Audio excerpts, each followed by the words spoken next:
দেখো my dear students, আজকে যে কিছু কথা তোমাদের কাছে শেয়ার করতে চলেছি এবং আমার মনে হয় এই জিনিসগুলো এখন থেকে যখন তোমরা মাস্টার্সের সময় রয়েছো, এমএসসি করছো, এমকম করছো এবং তার পাশাপাশি তোমরা চিন্তা করছো অ্যাসিস্ট্যান্ট প্রফেসর হবা, তো এই যে জার্নিটাই তোমাদের এই সময় একটা জিনিস ভীষণভাবে গুরুত্বপূর্ণ, সেটা হচ্ছে রিসার্চ পেপার পাবলিকেশন করা।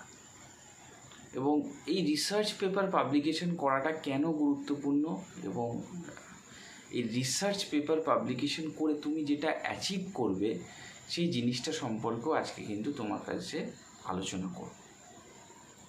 দেখো, প্রথম কথা বলে রাখি যে রিসার্চ পেপার কেন পাবলিকেশন করাটা অত্যন্ত পরিমাণে গুরুত্বপূর্ণ। তুমি যে কোনো ধরনের প্রজেক্ট অ্যাসিস্ট্যান্ট হোক বা বলতে পারো তুমি কোথাও গেস্ট লেকচারার হিসাবে তুমি যেখানে যাও, তোমার কিন্তু কলেজ সার্ভিস কমিশনের দ্য মোড সেটা কিন্তু that is for your research is very important. এবং তারা কিন্তু তোমাকে এই রিসার্চ পেপার পাবলিকেশনসের উপর ভীষণভাবে তোমাকে কোয়েশ্চেন করবে, do you have any research paper publications or not, এরকম টাইপের কিন্তু কোয়েশ্চেন করে এবং প্রত্যেককে করবে। মোটামুটি ধরে রাখো, তোমার যদি 5টা প্রশ্ন করে, সেই 5টা প্রশ্নের মধ্যে একটা প্রশ্ন কিন্তু এই রিসার্চ পেপার ওরিয়েন্টেড থাকবে।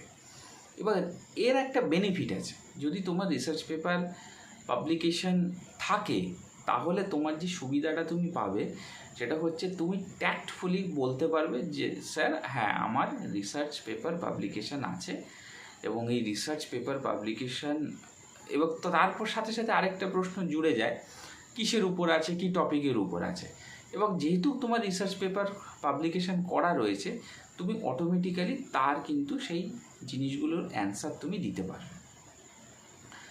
এইটা একটা বিশেষ গুরুত্বপূর্ণ দিক এই কারণে যে রিসার্চ পেপার পাবলিকেশন যদি তোমার থাকে তাহলে কিন্তু তুমি এই জিনিসগুলো সঠিকভাবে সঠিক অ্যান্সারটা কিন্তু করে আসতে পারবে।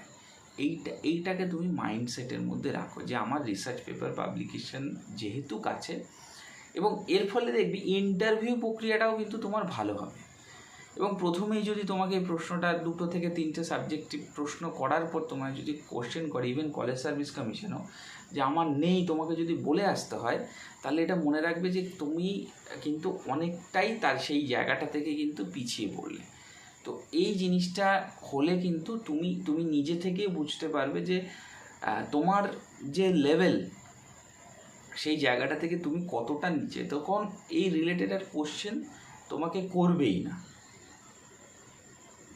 প্রত্যেকে আছে যারা এক্সপিরিয়েন্সড এই বিষয়টা তারা ওয়াকিবহল। এবং আরেকটা জিনিস যেটা বলবো সেটা হচ্ছে রিসার্চ পেপারগুলো কী কী মানে তোমার কী কী ধরো তোমার কিছু রিসার্চ পেপার করা আছে, কিন্তু কী কী টপিকের উপর সেই টপিকগুলো সম্পর্কে জানা। এর পাশাপাশি এই রিসার্চ পেপারগুলো যেহেতু তোমার করা আছে, এগুলো কিন্তু এগুলো খুঁটিয়ে পড়ে যাবে ইন্টারভিউ হওয়ার আগে, এই জিনিসগুলো কিন্তু ঝালিয়ে যাবে। এটা কিন্তু ভীষণভাবে গুরুত্বপূর্ণ, কারণ রিসার্চ পেপার পাবলিকেশনের একটা উল্লেখযোগ্য দিক সেটা হচ্ছে তুমি যে জিনিসটা খুব সুন্দরভাবে সঠিক ওয়েতে করতে পারছো, এই জিনিসটা তোমাকে সেটা একটা মাধ্যম। রিসার্চ পেপার অনেকেরই থাকে না, কিন্তু থাকলে এই বেনিফিটগুলো পাওয়া যায়। তো এই জন্যই রিসার্চ পেপার করাটা কিন্তু ভীষণ দরকার। দেখো, তোমার পিএইচডি নাই থাকতে পারে, তোমার হতে পারে তুমি মাস্টার্স করেছো, কোথাও একটা সুযোগ পেয়েছো, পেপার পাবলিকেশন থাকলে অ্যাটলিস্ট তোমার এটাও মনে হবে যে আমি অ্যাটলিস্ট ইন্টারভিউটা দিয়ে আসি, আমি ফেস করে আসি। এই জন্য দেখো, বলা তো যায় না কে কখন সে কীভাবে সিলেকশন পাবে, কাকে ভাইবা বোর্ডে সে তার ভালো পারফরমেন্স অনুযায়ী তাকে সিলেকশন করা হবে, এই জিনিসগুলো বলা মুশকিল। কিন্তু এটা যদি কন্টিনিউয়াস লেভেলে তুমি যদি করে যেতে পারো তাহলে কিন্তু এর একটা বেনিফিট কিন্তু পাওয়া যায়। তো এই বেনিফিটটা যদি তোমার পেতে হয় তাহলে কিন্তু এই জিনিসটার উপর এখন থেকে থরলিস্টিকভাবে এখন থেকে ট্রাই করো যে আমি প্রচুর রিসার্চ পেপার পাবলিকেশন সম্পর্কে আলোচনা করেছি।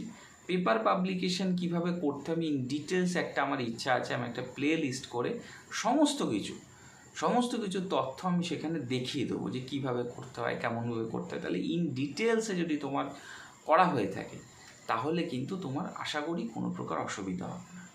কারণ রিসার্চ পেপার এমন একটা দিক, যে জিনিসটা তোমার যদি না থাকে না, অ্যাসিস্ট্যান্ট প্রফেসরের প্রত্যেকটা ধাপে ধাপে পেপার পাবলিকেশনগুলো আজকের ডেটে দাঁড়িয়ে ভীষণ জরুরি হয়ে গেছে।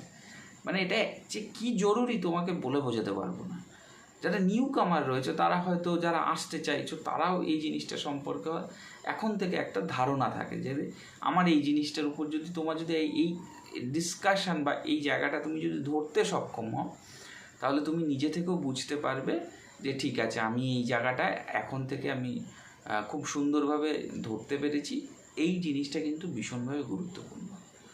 তো এই জন্যে রিসার্চ পেপারের উপর গুরুত্ব দেওয়াটা, এটা যে কতখানি গুরুত্বপূর্ণ সেই জিনিসটাকে তুমি যদি ধরতে না পারো, তাহলে কিন্তু তুমি আগামী দিনে সিএসসির যে লাইন বা অ্যাকাডেমিক প্রফেশনের যে লাইন, সেই লাইনটা কিন্তু এগিয়ে যাওয়াটা তোমার পক্ষে কঠিন হয়ে যাবে। তো যাই হোক, খুব ভালো করে প্রিপারেশন নাও, পড়াশুনো করো, অবশ্যই কোনো না কোনো তোমার কিন্তু সিলেকশন হবে।